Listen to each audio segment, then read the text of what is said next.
بسم الله الرحمن الرحيم، والصلاة والسلام على أشرف المرسلين سيدنا محمد عليه الصلاة والسلام. أما بعد، يعني قبل 7 سنوات كان مراد صوال والمرافق حقه عبده الحدال، يسموه عبده القشر، كلهم عارف الله، ماشيين من خط العقلة محملين 80,000 لتر ديزل بموتر 3 أجسور. وصلوا العشان يسموها العقلة، قطعوا لهم المتقطعين 2 الذي سمعناهم في الحكم، اسمهما سالم الكرمي ومحمد حمد الكرمي. بعدين يعني حفظنا اسمائهم في المحكمة، يعني راودوهم بتسليم الموتر وينزلوا من فوق الموتر. يعني قالوا يا جماعة ما يقع شيء، بنزلوا فلوس، ندي لكم فلوس. قالوا انزلوا احنا نتفاهم احنا وياكم. قالوا ما بينكم، احنا ما بيننا مفاهمة، احنا يعني تبغوا فلوس، هذه الفلوس مدوا لهم ب50,000 من الطاقة، فتحوا الباب ويشتوا ينزلوه. حصلت رماة ومعانا قطعة آلي، ما معنا قطعة آلي. حصلت رماة، قدر الله روعوا الرماة قد يتبادلها والموتر موجود والرصاص في الموتر موجودة. قدر الله روعوا أهل الكرم، مشوا من الموقع نفسه، وصلوا سلموا أنفسهم في المعسكر عند خالد سليم، عند خالد يسلم في صافن. من بعد صافن تجاوبنا من هنا، نزلنا وانتقلنا البحث عند من؟ الطويل اسمه. ايوه عند البحث، جلسنا في البحث، حضروا في البحث اهل الكرم، واخذنا واعطينا معاهم، ادوا لهم ما ادوا لهم شهود وما ادري ايش، انهم كانوا في الدكاكين من المهم. وان القاضيه كانت مغرزه، لا هي مغرزه ولا شيء، والاثباتات وجدت.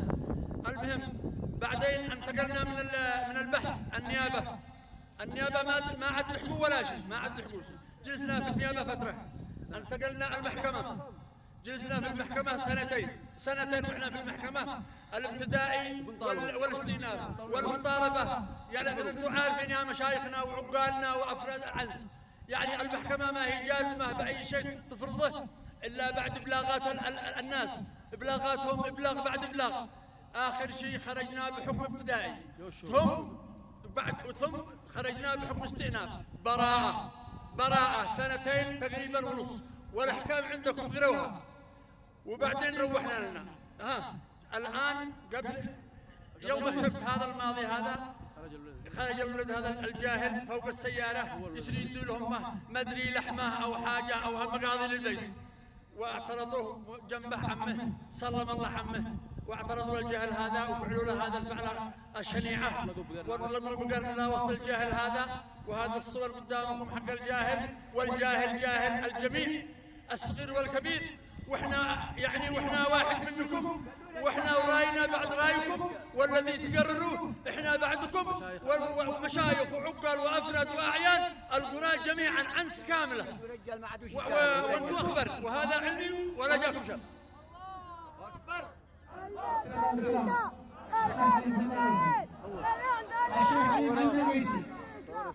كلمة الشيخ علي محمد الديسي.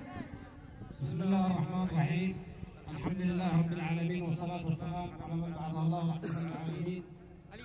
نرحب بمشايخنا، مشايخ مدينة عنس وعقالها وأعيانها وشخصيات اجتماعية وجميع أفراد مدينة عنس الذين حضروا في هذا اللقاء الذي جمعوا من أجله للتشاور في حادثة كبيرة وشنيعة قام بها مجموعة من الإرهابيين، وقاموا بقتل طفل لا يتجاوز عمره 12 عام في وسط مدينة الأمان وفي الشارع العام، منتهكين بذلك الأعراف الجبلية السائدة باحترام هجرة المكان، سواء هي الطريق أو المدينة، وأنتهكوا حرمة النفس البشرية التي حرم الله تعالى تجاوز الطفل. وكما سمعت القضية كاملة من الأخ مسعد صوان، هذا والحكم موجود، حكم الحاكم أنهم قطاع عروق وقاموا بالاعتداء وأرادوا السب والنهب، وقد كانوا يعني ممارسين هذه العمليات عدة أشخاص، وهذا موجود في حيثيات الحكم والشهود الموجودين من بلادهم، والحكم صدر من مارب من بلادهم، وخرج الأخوة كانوا مسجونين براءة باعتبار أنهم قاموا بالدفاع عن أنفسهم الدفاع الشرعي والقانوني، وخرجوا وراءه وضربوا. الآن قاموا هذا الجيش الشديد وتسلط في وسط المدينة وفي وسط الشارع، وكما قال الأخ سعد حضروا الآن المشايخ والولد ولدكم والقضية قضيتكم ورأيكم. احنا بالنسبة لنا أهل النسيج ولادتنا والناس كلهم ما قرروا مشايخنا بعد عدم صلابتهم. بسم الله الرحمن الرحيم. الحمد لله والصلاة والسلام على رسول الله وعلى آل بيته الطيبين الطاهرين.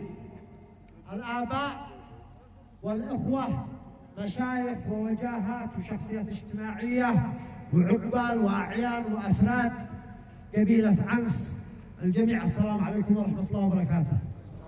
في البداية نرحب بكل من حضر وكل من لبى الداعي ولبى الدعوة للحضور لمثل هذا الموقف وهذه الطارفة التي نعتبرها طارفة الناس كلهم والولد ولد الناس كلهم، ويجب على الناس أن يتكلموا. هذه الأيام ما عاد يقدروش الناس أنهم يبرزوا. أنا قلت لأصحابنا وتواصلت مع عم يسعد وتواصلنا بوزير الداخلية وتواصلنا بمدير الأمن مدير البحث بالناس كلهم، وتابعنا السيارات، تابعنا على أساس أن نوصل لها جولة الحسيني، وقلنا له كان من المفروض أن احنا نجتمع وحدنا بدون إعلاء وبدون تلفونات وبدون كاميرات على أساس نتوالى في دعاية شرف ودعاية خرج النساطري.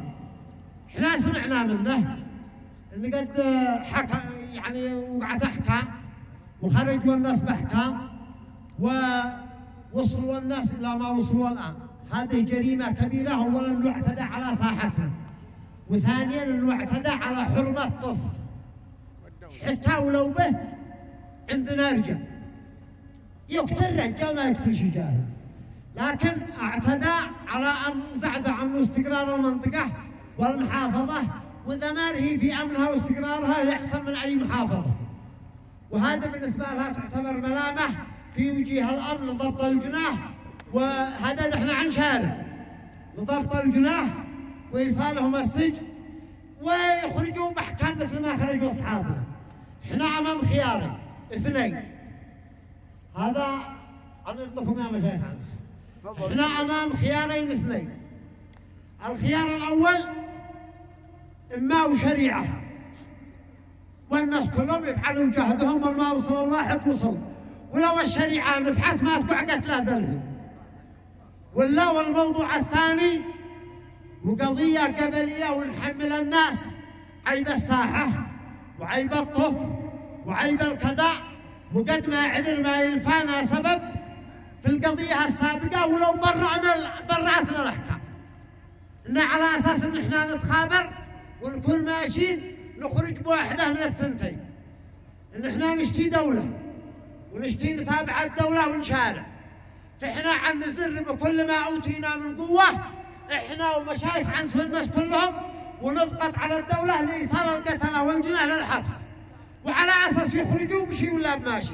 والموضوع الثاني قبيله وزرينا على المشايخ والوجاهه ذي هنا وذي هناك بعلاقاتنا واتصالاتنا وجواب من مشايخ عنس، وعلى اساس انهم يردوا الوجه في الامر ذي يصلح ويحضر يشل ويحط على صاحبه في الاوله والاخره، ويخرجوا الناس بموقف مشرف.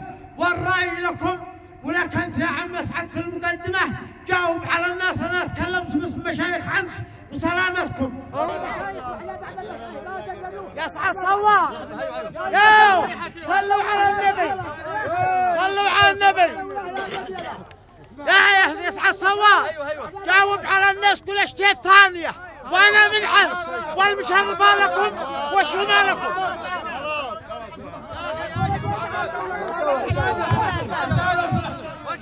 القضية قلنا لكم قضية عنس، والرؤوس كبار المشايخ واللوم فيهم واللوم عليهم، ان يجيده للكل والشومة على الكل، وهو مخبر والولد ولدهم وهو مخبر.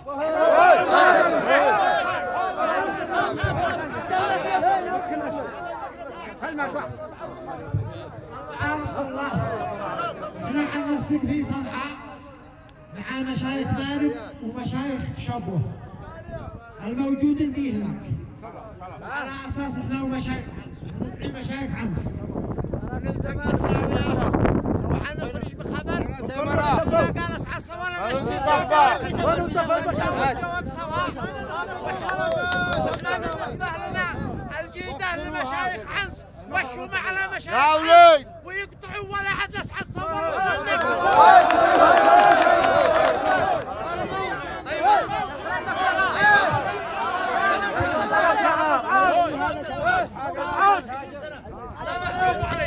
نشتري وعد من المشايخ يعطونا وعد انا وياكم مهل افناء، يعني وعد اي حين هنا القضيه ولا نتصرف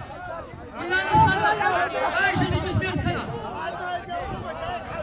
احنا خلال الاسبوع في صنعاء وعلى ضوءها حيث الخبر وهذا الجماعه كلنا وسلامتكم.